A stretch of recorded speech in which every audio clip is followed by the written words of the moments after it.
ਅੱਛਾ ਕਿਸਾਨਾ ਸਾਹਿਬ, ਇੱਕ ਤੁਸੀਂ ਸ਼ਾਟ ਲੈਣਾ, ਸਾਡੀ ਗੱਡੀ ਦੇ ਪਿੱਛੇ ਤੁਹਾਡੀ ਗੱਡੀ ਹੈ। ਇਸ ਰੋਡ ਦਾ ਪੁਰਾਣਾ ਨਾਮ ਦਿੱਲੀ ਰੋਡ ਹੈ, ਅਜੇ ਵੀ ਲੋਕ ਇਹਨੂੰ ਦਿੱਲੀ ਰੋਡ ਹੀ ਕਹਿੰਦੇ ਨੇ। ਇਹ ਜਿਹੜਾ ਰੋਡ ਹੈ ਨਾ, ਇਹ ਸਿੱਧਾ ਦਿੱਲੀ ਜਾਂਦਾ। ਇਹਦਾ ਇਸ ਦਾ ਅਜੇ ਵੀ ਨਹੀਂ ਇੱਥੇ ਲਿਆ ਬੇਟਾ। और उत्थे लिखिया भी है बिहाड़ी दे विच दिल्ली 590 किलोमीटर। ਇਹਨੂੰ ਅਜੇ ਵੀ ਇੱਥੋਂ ਦੇ ਲੋਕਲ ਇਹ ਗੱਡੀ 'ਚ ਬਹਿ ਕੇ ਆਪਾਂ ਹਾਂ ਜਦੋਂ ਹੋਵੋਗੇ ਨਾ ਕਿ ਅਸੀਂ ਟਰੈਵਲ ਕਰ ਰਹੇ ਹਾਂ ਦਿੱਲੀ ਰੋਡ ਤੇ, ਲੋਕਲ ਲੋਕ ਇਹਨੂੰ ਅਜੇ ਵੀ ਦਿੱਲੀ ਰੋਡ ਹੀ ਕਹਿੰਦੇ ਨੇ। ਹਾਂ और ਜੀ अस्सलाम वालेकुम। जिस रोड ਤੇ ਅਸੀਂ ਟਰੈਵਲ ਕਰਕੇ ਆਏ ਹਾਂ ਬੂਰੇ ਵਾਲੇ ਤੋਂ ਮਾਛੀਵਾਲ ਔਰ ਮਾਛੀਵਾਲ ਤੋਂ ਅੱਗੇ ਜਾ ਰਿਹਾ ਵਿਹਾੜੀ ਔਰ ਮੁਲਤਾਨ, ਇਹਨੂੰ ਦਿੱਲੀ ਰੋਡ ਹੀ ਕਿਹਾ ਜਾਂਦਾ, ਯਾਨੀ ਕਿ ਦਿੱਲੀ ਰੋਡ ਹੈ ਪੁਰਾਣਾ ਨਾਮ। ਅਜੇ ਵੀ ਲੋਕਲ ਲੋਕ ਜਿਹੜੇ ਆ ਇਹਨੂੰ ਦਿੱਲੀ ਰੋਡ ਹੀ ਕਹਿੰਦੇ ਆ। ਇਹ ਮੇਨ ਰੂਟ ਹੁੰਦਾ ਸੀ ਟ੍ਰੇਡਿੰਗ ਵਾਸਤੇ, ਇਹ ਵਰਤਿਆ ਜਾਂਦਾ ਸੀ ਈਵਨ ਬਿਫੋਰ ਪਾਰਟੀਸ਼ਨ। ਕਿੰਨੇ ਕਿਲੋਮੀਟਰ ਲਿਖਿਆ ਜੀ ਇੱਥੇ ਬੋਰਡ ਤੇ ਦੱਸਦੇ ਕਿ ਕਿਲੋਮੀਟਰ ਇੱਥੇ ਇਹ ਜਿਹੜਾ ਹੈ ਨਾ ਵਿਹਾੜੀ ਅਜੇ ਵੀ ਇੱਕ 590 ਕਿਲੋਮੀਟਰ ਬੋਰਡ ਲੱਗਾ ਹੋਇਆ ਕਿ 590 ਕਿਲੋਮੀਟਰ ਹੈ ਇੱਥੋਂ ਜਿਹੜਾ ਦਿੱਲੀ ਹੈ।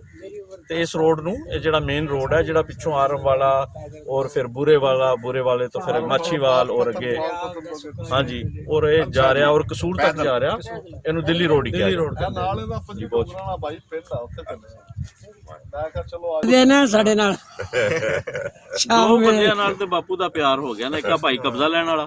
हां जे लोग जो कहे मैं कह पाकिस्तान मैसी नु मेनू बंदा भेजो, ਤਿੰਨ ਘੰਟੇ ਟਾਈਮ साढ़े रौला पै गया। ਓਏ ਅਸੀਂ ਉਹਨਾਂ ਪਟਿਆਂ ਦੇ ਮੱਥੇ ਲੱਗੇ ਸੀ, ਕਿਲ ਦੇ ਵਿੱਚ ਸੁੱਤੇ ਸੀ। ਮੈਂ ਬਾਪੂ ਨੂੰ ਕਿਹਾ, ਮੈਂ ਕਿਹਾ ਤੂੰ ਕਿੱਥੇ ਗਿਆ ਬਣਾ, ਤੈਨੂੰ ਕਰ ਲੈਣੇ ਆ। और वीजा ऑन अराइवल ਹਾਏ ਹਾਏ ਹਾਏ देने वाला ये बंदा मैनू ਹੁਣ ਤਹਿਲਕਾ ਮਚਿਆ ਪਿਆ ਕਿ ਇਹ ਬੰਦਾ ਵੀਜ਼ਾ ਔਨ ਅਰਾਈਵਲ ਲੈਣ ਵਾਲਾ ਕੌਣ ਹੈ, ਕਿੰਨਾ ਕੁ ਵੱਡਾ ਅਫਸਰ ਸੀ ਜਾਂ MP CM PM ਸੀ, ਕੁਝ ਵੀ ਨਹੀਂ ਹੈ।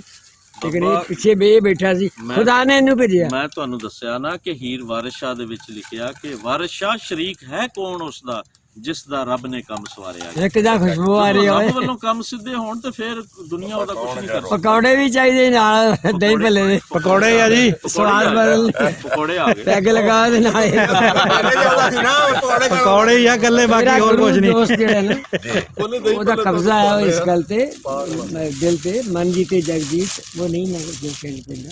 ਲੇਕਿਨ ਮੈਂ ਮਾਫ ਕਰਨਾ ਮਾਜ਼ਰਤ। ਮੈਂ ਤੇ ਤੁਹਾਨੂੰ ਕਿਹਾ ਵੀ ਆਹ ਕੀ ਨਸ਼ਾ ਹੋਇਆ ਕਿ ਪੀਤਾ ਤੇ ਤੁਸੀਂ ਪਾਗਲ ਹੋ ਗਏ। ਪਰ ਉਹਦਾ ਸਰਗ ਬਣ ਜਾਂਦਾ। ਤੁਹਾਡੇ ਆਬਾਈ ਗਾਉਂ ਆਬਾਈ ਸ਼ਹਿਰ ਪੱਖੀ ਮੋੜ ਦੀ ਸੁਗਾਤ ਆ। ਇਹ ਪਿਆਰੇ ਸਿੰਘ ਸਾਹਿਬ, ਇਹ ਤੁਹਾਡਾ ਪੱਖੀ ਮੋੜ ਆਬਾਈ ਸ਼ਹਿਰ ਜਿਹੜਾ ਸੀ ਨਾ, ਉਹਦੀ ਸੁਗਾਤ ਆ ਪਕੌੜੇ ਜਿਹੜੇ ਪੂਰੇ ਪਾਕਿਸਤਾਨ 'ਚ ਮਸ਼ਹੂਰ ਨੇ, ਪੂਰੇ ਪਾਕਿਸਤਾਨ 'ਚ ਮਸ਼ਹੂਰ। ਇਹ ਸੜਕ ਪੱਖੀ ਦੇ ਮੋੜ ਵਾਲੀ, ਪੱਖੀ ਦੇ ਮੇਲੇ ਜਾਂਦੀ ਹੈ, ਅੱਗੇ ਚੰਨੀ ਵਗੈਰਾ ਨੂੰ ਜਾਂਦੀ ਹੋਏਗੀ। ਲਓ ਮਨੀਰ ਸਾਹਿਬ, ਲਓ ਲਓ ਜੀ ਲਓ ਲੋ ਬਈ ਲਓ ਕਿਸਾਨਾ ਸਾਹਿਬ ਤੋਂ ਲਓ ਗਰਮ ਪਕੌੜੇ। ਵਾਹ ਦਾਣੇ ਦਾਣੇ ਤੇ ਮੋਹਰ ਨਹੀਂ ਲੱਗੀ। ਉਹ ਕਹਿੰਦਾ ਨਹੀਂ ਦਾਣੇ ਭੜੋਲੀ ਤੇ ਕਣਕ ਦੀ ਭੜੋਲੀ ਤੇ ਮੋਹਰ ਲੱਗੀ। दाने दाने पे लिखा है खाने वाले का नाम। ਦੇਖੋ ਜਰਾ ਲਾਏ ਹੋਣਗੇ। हाँ ਉਹਨਾਂ ਦੇ ਬਹੁਤ ਬੜਾ ਪੁੰਨ ਪੰਜਾਬੀ ਪੰਜਾਬੀ ਕਹਿੰਦੇ, ਉਰਦੂ ਵੀ ਕਹਿੰਦੇ। ਇਹ ਵਾਹਦ ਕੰਮ ਆ ਜਿਹੜਾ ਆਪਣਾ ਬੰਦਾ ਆਪਣੀ ਆਉਣ ਵਾਲੀ ਨਸਲ ਲਈ ਕਰਦਾ, ਇਹਦੇ ਉੱਤੇ ਸਾਏ ਦੀ ਸ਼ਕਲ 'ਚ, ਫਲ ਦੀ ਸ਼ਕਲ 'ਚ, ਆਕਸੀਜਨ ਦੀ ਸ਼ਕਲ 'ਚ। ਸ਼ਿਵ ਕੁਮਾਰ ਬਟਾਲਵੀ ਦੀ ਇਹਦੇ ਉੱਤੇ ਵੀ ਇੱਕ ਕਵਿਤਾ, ਕੁਝ ਰੁੱਖ ਮੈਨੂੰ ਪੁੱਤ ਲੱਗਦੇ ਨੇ, ਕੁਝ ਰੁੱਖ ਲੱਗਦੇ ਮਾਵਾਂ, ਕੁਝ ਰੁੱਖ ਨੂੰਹਾਂ ਧੀਆਂ ਵਰਗੇ ਤੇ ਕੁਝ ਰੁੱਖ ਵਾਂਗ ਭਰਾਵਾਂ। ਇੱਕ ਰੁੱਖ ਮੇਰੇ ਬਾਬੇ ਵਰਗਾ ਪੱਤਰ ਟਾਵਾਂ ਟਾਵਾਂ, ਤੇ ਇੱਕ ਰੁੱਖ ਮੇਰੀ ਦਾਦੀ ਵਰਗਾ ਚੂਰੀ ਪਾਵਣ ਕਾਵਾਂ, ਤੇ ਇੱਕ ਰੁੱਖ ਮੇਰੀ ਮਹਿਬੂਬਾ ਵਾਕਣ ਮਿੱਠਾ ਤੇ ਦੁਖਾਵਾਂ। ਪੂਰੀ ਕਵਿਤਾ ਮੈਂ ਉਹਦੀ ਆਪ ਬੋਲਦੇ ਲਾਉਣ ਦਾ ਇੰਨਾ ਸਵਾਬ ਆਉਂਦਾ ਸੀ ਯਾਰ। ਮੈਂ ਵੱਡਾ ਹੋ ਗਿਆ ਤਾਂ ਨਹੀਂ ਹੁੰਦਾ ਬੁਢਾਪੇ 'ਚ ਨਾ। ਸਾਡੇ ਜੀ ਮਜ਼ਹਬ ਦੇ ਵਿੱਚ ਰੁੱਖ ਜਿਹੜੇ ਲਾਣੇ ਆ, ਇਹਦੇ ਵਿੱਚ ਇਹ ਸਦਕਾ ਜਾਰੀਆ ਗਿਣਿਆ ਜਾਂਦਾ ਕਿ ਇੱਕ ਬੰਦਾ ਜਿਹੜਾ ਦਰਖਤ ਲਾ ਕੇ ਗਿਆ, ਫਲਦਾਰ ਜਾਂ ਫੁੱਲਦਾਰ ਜਾਂ ਸਾਇਆਦਾਰ, ਦੁਨੀਆ ਤੋਂ ਚਲੇ ਜਾਂਦਾ ਹੈ ਜੀ। ਉਸ ਤੋਂ ਬਾਅਦ ਇਹਦਾ ਸਵਾਬ ਮਰਨ ਤੋਂ ਬਾਅਦ ਵੀ ਉਹਨੂੰ ਮਿਲਦਾ ਰਹਿੰਦਾ, ਜਿੰਨੀ ਦੇਰ ਉਹ ਦਰਖਤ ਜਿਹੜਾ ਨਾ ਉਹਦਾ ਫਲ ਖਾਂਦੇ ਆ ਜਾਂ ਉਹਦੀ ਛਾਵੇਂ ਬਹਿੰਦੇ ਆ, ਮੁਸਤਫਾ ਕਾਫੀ ਹੈ ਜਿਸ ਤਰ੍ਹਾਂ ਵੀ ਉਹਨੂੰ ਇਸਤੇਮਾਲ ਕਰਦੇ ਆ ਨਾ, ਉਹਦਾ ਸਵਾਬ ਉਹਨੂੰ ਮਿਲਦਾ ਰਹਿੰਦਾ ਜਿੰਨੀ ਦੇਰ ਫਲ। ਬਾਬਾ ਕੱਲ ਦਾ ਤੇਰੀਆਂ ਤਾਰੀਫਾਂ ਕਰੀ ਜਾਂਦਾ। ਮੈਂ ਕਿਹਾ ਯਾਰ ਉਹ ਤਾਂ ਭਾਈਆ ਬੋਲਣ ਵਾਲੇ ਨਹੀਂ। ਕ੍ਰੀਏਟਡ ਬਾਈ ਦਾ ਗॉड, ਸਾਰੀਆਂ ਰੂਹਾਂ ਇੱਕ ਦਿਨ ਰੱਬ ਨੇ ਪੈਦਾ ਕੀਤੀਆਂ ਐਜ਼ ਪਰ ਇਸਲਾਮਿਕ ਨੁਕਤਾ ਨਜ਼ਰ। ਕੋਈ ਵੱਡਾ ਛੋਟਾ ਨਹੀਂ, ਇਸ ਦੁਨੀਆ 'ਚ ਆਉਣ ਦੀ ਇੱਕ ਤਰਤੀਬ ਹੈ। ਬਿਲਕੁਲ, ਬਾਕੀ ਸਭ ਦੀ ਉਮਰਾਂ ਇੱਕ ਜੈਸੀ। ਕਹਿੰਦੇ ਨਹੀਂ ਹੁੰਦੇ ਹੁਣ ਜਿਹੜੀ ਨਿਆਣਾ ਜੰਮਦਾ ਕਹਿੰਦੇ ਪੱਕੀ ਉਹ ਰੜੀ ਉਹ ਰੂਹ ਆਈ ਆ। ਇਹਦਾ ਮਤਲਬ ਹੈ ਪਹਿਲੇ ਨਿਆਣੇ ਕਿੰਨੀ ਜਾ ਕੇ ਉਮਰ 'ਚ ਬੋਲਣਾ ਸ਼ੁਰੂ ਕਰਦੇ ਸੀ, ਉਹ ਹਰਕਤਾਂ ਮੈਚੁਰ ਹਰਕਤਾਂ ਹੁਣ 3-4 ਸਾਲਾਂ ਦੀ ਬੱਚਾ ਮੈਚੁਰ ਹਰਕਤ ਕਰਨੀ ਸ਼ੁਰੂ ਕਰ ਦਿੰਦਾ ਹੈ। ਬਦਲ ਗਿਆ ਇਹਦਾ ਮਤਲਬ ਕਿ ਉਹ ਜਿਹੜਾ ਨਾ ਆਪਣਾ ਪੱਕ ਰੜ ਕੇ ਆ ਰਿਹਾ, ਉਹ ਪੱਕਾ ਰੜਾ ਹੋ ਕੇ ਆ ਰਿਹਾ। ਤੇ ਅਸੀਂ ਇਸ ਟਾਈਮ ਪਿਆਰਾ ਸਿੰਘ ਮਾਨਵ ਜੀ ਨਾਲ ਉਹਨਾਂ ਦਾ ਜਿਹੜੀ ਜੰਮਣ ਭੌਂ ਹੈ, ਜਿੱਥੇ ਕਦੀ ਇਹਨਾਂ ਨੇ ਬਚਪਨ ਦੇ ਵਿੱਚ ਖੇਡਿਆ, ਨੰਗੇ ਪੈਰੀਂ ਫਿਰਦੇ ਹੋਣਗੇ, ਖੇਡਿਆ ਹੋਏਗਾ। ਇਹ ਬੂਰੇਵਾਲੇ ਦਾ ਇਲਾਕਾ, ਬੂਰੇਵਾਲੇ ਤੋਂ ਅਸੀਂ ਮਾਛੀਵਾਲ ਆਏ, ਮਾਛੀਵਾਲ ਤੋਂ ਹੋਣਾ ਹੈ ਪੱਖੀ ਮੋੜ। ਪੱਖੀ ਮੋੜ ਦੇ ਕਰੀਬ ਹੀ ਇਹਨਾਂ ਦਾ ਜੱਦੀ ਪਿੰਡ ਹੈ ਬੰਜੀ ਚੱਕ, ਔਰ ਉਸ ਤੋਂ ਪਹਿਲੇ ਅਸੀਂ 24 ਚੱਕ ਜਾਵਾਂਗੇ। ਜੇ ਸਕੂਲ ਦੇ ਵਿੱਚ ਇਹਨਾਂ ਨੇ 1 ਕਲਾਸ ਪੜ੍ਹੀ ਜਾਂ 2 ਕਲਾਸ? ਪਹਿਲੀ ਤੇ ਦੂਸਰੀ ਹੋਏ ਸੀ ਜਦੋਂ, ਸਿਰਫ ਪਹਿਲੀ ਕਲਾਸ ਪੜ੍ਹੀ, ਔਰ ਦੂਸਰੀ ਕਲਾਸ ਸੀ ਜਦੋਂ ਉਜਾੜੇ ਪੈ ਗਏ ਔਰ ਪਾੜੇ ਪੈ ਗਏ, ਤੇ ਫਿਰ ਇਹਨਾਂ ਨੂੰ ਇੱਥੋਂ ਜਾਣਾ ਪਿਆ। ਤੇ ਅੱਜ ਇਹ 70 ਸਾਲ ਬਾਅਦ ਉਸੇ ਜਗ੍ਹਾ ਦੇ ਉੱਤੇ ਘੁੰਮ ਫਿਰ ਰਹੇ ਆ। ਕਿੱਦਾਂ ਲੱਗ ਰਿਹਾ ਜੀ ਤੁਹਾਨੂੰ ਆਪਣੇ ਜੱਦੀ ਇਲਾਕੇ 'ਚ ਆ ਕੇ? ਮੈਂ ਬਿਆਨ ਹੀ ਨਹੀਂ ਕਰ ਸਕਦਾ, ਇੰਨੀ ਖੁਸ਼ੀ ਹੈ ਕਿ ਲਫ਼ਜ਼ਾਂ 'ਚ ਬੰਦ ਕਰਨਾ ਬਹੁਤ ਮੁਸ਼ਕਿਲ ਹੈ। एहसास होता, महसूस कर सकना, इन्ना कुछ दिल च भरिया गया है। अगे भी आया सी लेकिन वो गल नहीं बनी जिन्ना मेरे होस्ट ने ऐसा किया। उतों मुड़ना सी ते भाई साहब ने आख्या भी ਕਿਹੜੇ ਇਹ ਤੁਹਾਡੇ ਯਾਰ ਨੇ ਨਾ वो कब्जा दो वाले ये नहीं पे लिखा मैं बड़ा जोर लाया थी कल मैं सुनया कहती ना भी अगर बाबे ने नहीं भले जरूर लेके आने नहीं भले गल कर रहे सी की लाना पता नहीं की आख्या जो आ रहे मैनू नहीं पता। ये मैनू सुनिया भी फिर आंदे हुए दही भल्ले भी लैके बटाला वो कहते सी उम्र किन्नी का मशहूर है जी ਬਟਾਲੇ ਦੇ ਬਾਰਿਸ਼ ਕੋਈ ਦੱਸੋ? बटाले एक तो ज़राती ਜਿਹੜੇ ਹਾਲਾਤ ਆ ਉਹ ਜਿਹੜੇ ਬਹੁਤ ਜ਼ਰੀ ਮਸ਼ੀਨਰੀ ਬਣਦੀ ਹੈ, ਐਗਰੀਕਲਚਰ ਟੂਲ बहुत कुछ बनता सी। लेकिन ਜਦੋਂ ਇੱਥੇ ਝਗੜਾ ਪਿਆ ਨਾ ਕਿਹੜੇ ਸਾਲ ਚ ਪਿਆ ਏ 84 ਤੋਂ ਬਾਅਦ ਚੱਲਿਆ ਤੇ ਇੱਥੇ ਬੜਾ ਨੁਕਸਾਨ ਵੀ ਹੋਇਆ। ਸਾਡੀ ਸਾਰੀ ਮਸ਼ੀਨਰੀ ਇਹਨੂੰ ਲੰਕਾ ਸ਼ਾਇਰ ਆਫ ਇੰਡੀਆ ਕਹਿੰਦੇ ਸੀ। ਇੰਗਲੈਂਡ ਚ ਲੰਕਾ ਸ਼ਾਇਰ ਬਣਦੀ ਹੈ। ਹਾਂਜੀ ਤੇ ਇੱਥੇ ਇੰਨੀ ਮਸ਼ੀਨਰੀ ਸੀ, ਇੰਨਾ ਰੁਜ਼ਗਾਰ ਸੀ। ਹਰ ਸੜਕ ਤੇ 2-2 4-4 ਸਾਈਕਲਾਂ ਤੇ ਕੰਮ ਕਰਨ ਆਉਂਦੇ ਸੀ। ਲੋਕੀ ਮੁਤਮਿਨ ਸਨ ਕਿ ਸਾਨੂੰ ਕੰਮ ਮਿਲਿਆ ਹੋਇਆ। ਜਦੋਂ ਚਲੇ ਗਏ ਨਾ ਅਜਾੜਾ ਹੋ ਗਿਆ ਤੇ ਅਜਾੜਾ ਕਿ ਆ ਜਿਹੜਾ ਪੰਜਾਬ ਜਾ ਕੇ ਫਿਰ ਪਿਆ। ਸਾਰੇ ਕਾਰੀਗਰ ਕਾਰਖਾਨੇ ਚੁੱਕ ਕੇ ਫਰੀਦਾਬਾਦ ਹਰਿਆਣੇ ਚਲੇ ਗਏ। ਸਾਡੇ ਠੰਡਣ ਤੋਂ ਪਾਰ ਕੁਛ ਨਹੀਂ ਰਿਹਾ, ਸਾਡੇ ਕੰਮ ਨਹੀਂ ਰਿਹਾ। ਫਿਰ ਇਹ ਵਧਿਆ कि एक दूसरे चोरी चुकारी मार ताड़ी है। वेला आदमी की करेगा, काम होवे तो बिजी होंदा, क्रिएटिवली बिजी। लेकिन वो सब कुछ हो गया, बर्दाश्त वेला दिमाग शैतान दा घर हुंदा जी। ऐ चीज़ां कुछ नहीं सी इत्थे। अज पता नहीं मेरा दोस्त की कुछ पैदा कर दे गई थी कॉलोनी च, ये स्कीम होएगी। ਆਪਾਂ ਜਦੋਂ ਹੁਣ ਇੱਥੇ ਬੈਠੇ ਆ ਤੁਹਾਨੂੰ ਪਿਛਲਾ ਸਕੈਚ ਨਹੀਂ ਯਾਦ ਆ ਰਿਹਾ ਜਦੋਂ 12 ਸਾਲ ਦੇ ਹੁੰਦੇ ਸੀਗੇ? ਉਹ ਗੱਲਾਂ ਬਾਤਾਂ ਦੇਣ ਉਹ ਚੀਜ਼ਾਂ ਜਿਹੜੀਆਂ ਮੈਂ ਉੱਥੋਂ ਆਉਂਦਾ ਸੀ ਤੇ ਪੱਖੀ ਮੋੜ ਤੋਂ ਜਦੋਂ ਆਏ ਆ ਤੇ ਇੱਕ ਵਾਰੀ ਉਹ ਹੀ ਗਏ ਆਏ ਆ ਜਦੋਂ ਕਾਫਲੇ ਦੀ ਸ਼ਕਲ ਚ ਗਏ ਆ ਗੱਡਿਆਂ ਉੱਤੇ। ਤੇ ਉੱਥੇ ਜਾ ਕੇ ਪਹਿਲਾਂ ਕਹਿਣ ਹੁਣ ਟ੍ਰੇਨ ਦੀ ਵਾਰੀ ਆਉਣੀ ਹੈ, ਤੁਹਾਨੂੰ ਦੱਸਾਂਗੇ ਵੀ ਤੁਹਾਡੀ ਕਿੱਦਣ ਵਾਰੀ ਹੈ। ਤੇ ਅਸੀਂ ਡਰਦੇ ਸੀ ਵੀ ਜਾਨ ਬਚੀ ਰਹੇ ਤੇ ਇੱਧਰ ਉੱਧਰ ਟਕੂਆਂ ਵਾਲੇ ਤਲਵਾਰਾਂ ਵਾਲੇ ਹੀ ਫਿਰਦੇ ਸੀ।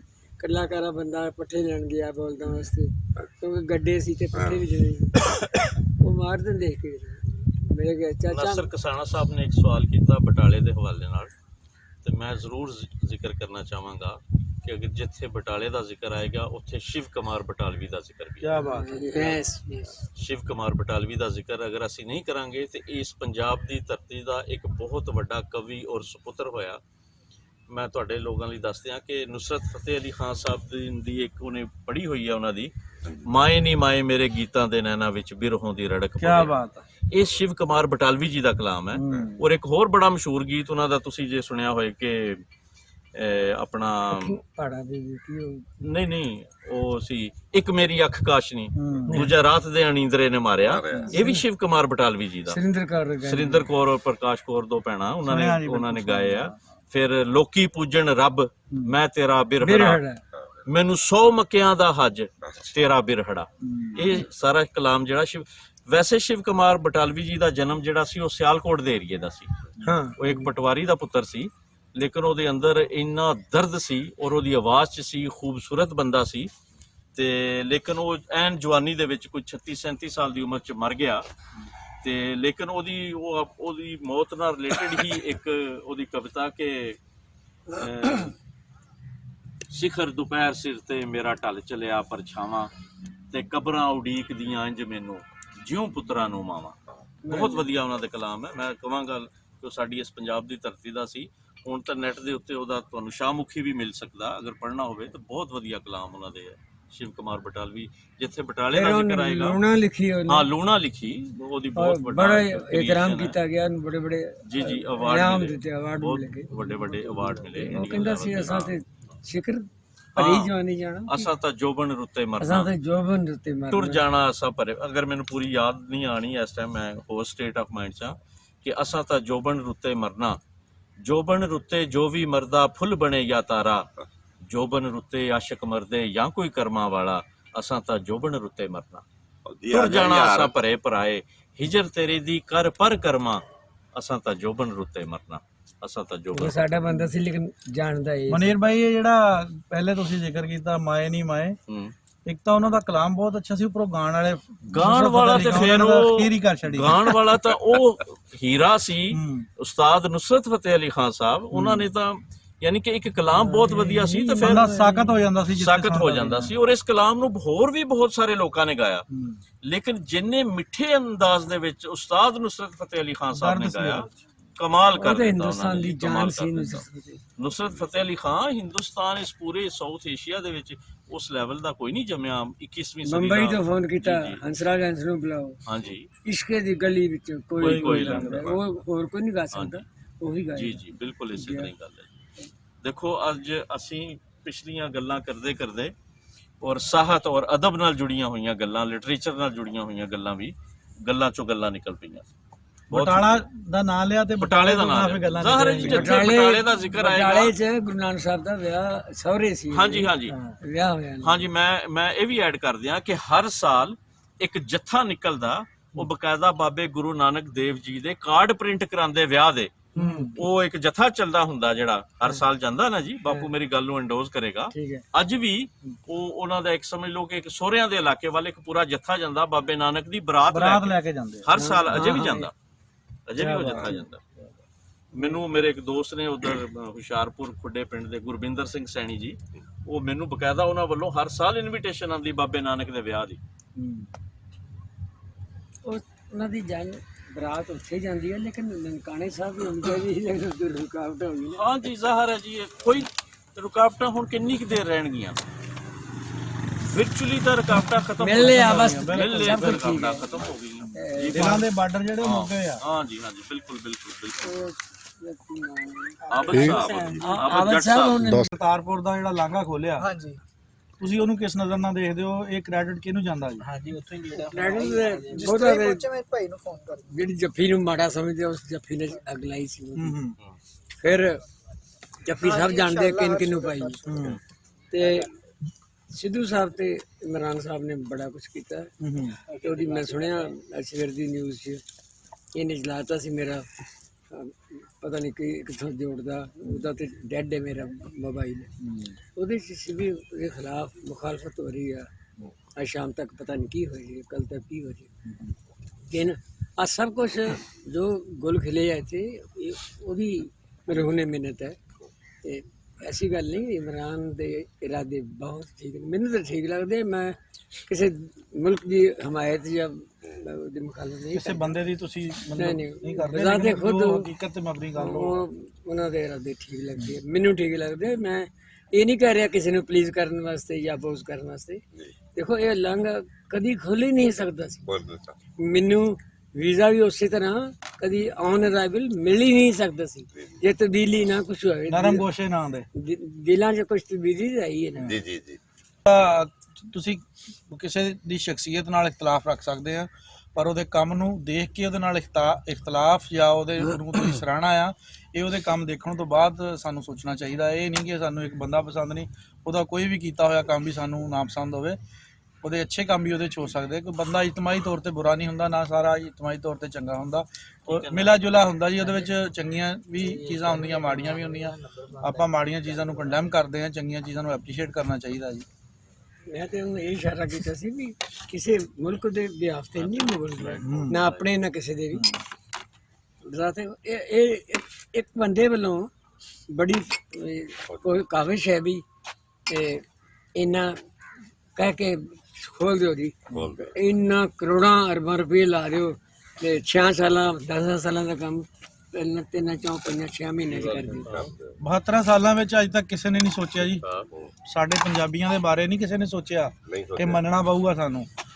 ਅਗਰ ਕਿਸੇ ਨੇ ਸੋਚਿਆ ਤਾਂ ਪਹਿਲੀ ਹਕੂਮਤ ਇਮਰਾਨ ਖਾਨ ਸਾਹਿਬ ਦੀ ਆ, ਮੈਂ ਜਿਹਨੇ ਕਹਿਣਾ ਕਿ ਪੰਜਾਬੀਆਂ ਨੂੰ ਜੋ ਕਿਹਾ ਸੀ ਉਹ ਕਰ ਮੋਦੀ ਸਾਹਿਬ ਦੀ ਕਰਕੇ ਵੀ ਬਹੁਤ ਦਿਖਾਇਆ। ਧੰਨਵਾਦ ਹੈ, ਹਾਂਜੀ ਥੈਂਕਸ ਹੈ ਮੋਦੀ ਸਾਹਿਬ ਨੂੰ। ਅਗਰ ਉਹ ਯੈਸ ਨਾ ਕਰਦੇ ਜੀ, ਉਹਨੇ ਪਾਣੀ ਲਾਇਆ ਇਸ ਗੱਲ ਨੂੰ, ਤਾਂ ਹੀ ਸਿਰੇ ਚੜਿਆ ਨਾ, ਕਿਸੇ ਇੱਕ ਬੰਦੇ ਤੇ ਚਾੜਨਾ ਤਾਂ ਨਹੀਂ ਉਹ ਹੋਦਾ। ਹੈਡ ਆਫ ਦੀ ਸਟੇਟ ਹੈ, head of the Indian country ਹੈ ਤੇ ਉਹ ਨਾ ਕਰਦਾ ਸੀ ਕੁਝ ਨਹੀਂ ਬਣਦਾ।